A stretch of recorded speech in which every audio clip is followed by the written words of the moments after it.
ఇటువంటి భాగవతాన్ని ఎంత సుందరంగా వర్ణించారో చూడండి పోతన గారు. మహాఫలంబు, భాగవతం పారాయణం చేసిన వారికి ఎంతో గొప్ప ఫలితం ఉంటుంది. ఇప్పటికీ పెళ్లి కాని వనితలు మన ఇంట్లో ఎవరైనా కన్యలు గనక ఉన్నట్టయితే రుక్మిణీ కళ్యాణం పారాయణం చేస్తాం. కోర్టు వ్యవహారాలు ఏవైనా వగదెక్కకుండా మనల్ని వేధిస్తూ ఉంటే గజేంద్ర మోక్షం పారాయణం చేస్తాం. కాబట్టి ఇటువంటివన్నీ భాగవతంలో ప్రమాణాలుగా నేటికి నిలిచినై నాటి నుంచి. అలా ఒకటి గొప్ప బంగారం వంటి ఫలాలు కూడా కూడినటువంటిది.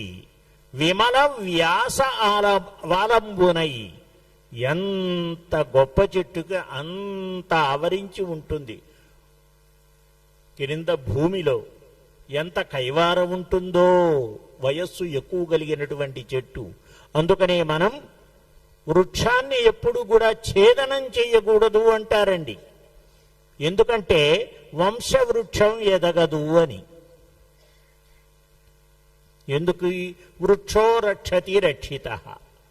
ఎవరైతే వృక్షాన్ని రక్షిస్తున్నారో వాళ్ళు రక్షింపబడతారు. మనం ఇంత వాళ్ళం కావడానికి, వంశ వృక్షం పెరగటానికి మూలం వృక్షమే కదమ్మా. మనం తీసుకునేటువంటి ఆహారాలన్నీ వృక్షాల వల్లే గల. బియ్యం ఎక్కడి నుంచి వస్తున్నాయి? వృక్షాల వల్లే. అలానే ఏదైనా ఆకుకూరలు ఎక్కడి నుంచి వస్తున్నాయి? వృక్షాల వల్లే. ఇలా మీరు ఎన్నన్నా ఉపమానాలు తీసుకోండి. అన్ని వృక్ష సంపద బాగుంటేనే ఈనాడు మనందరికీ కూడా బలం, రోగ నిరోధక శక్తి, తగినంత ఐశ్వర్యం. ఐశ్వర్యం అంటే ఒక్కటేనమ్మా, ఈశ్వర సంబంధమైంది ఐశ్వర్యం. ఒక్కటి వాడతారు భగవద్గీతలో స్వామి, పశ్యమే యోగమైశ్వరం అని వాడతారు.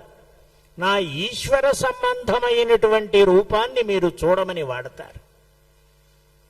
అలాంటి ఐశ్వర్యం ఏదయ్యా అంటే అష్టైశ్వర్యాల్లో గొప్పది స్వామి పద సేవ.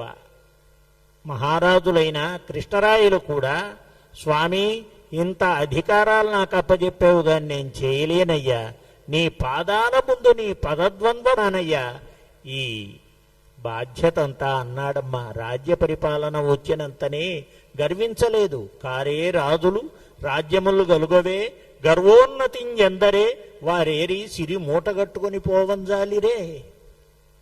భూమిపై పేరైనంగలదే లేదు కదా.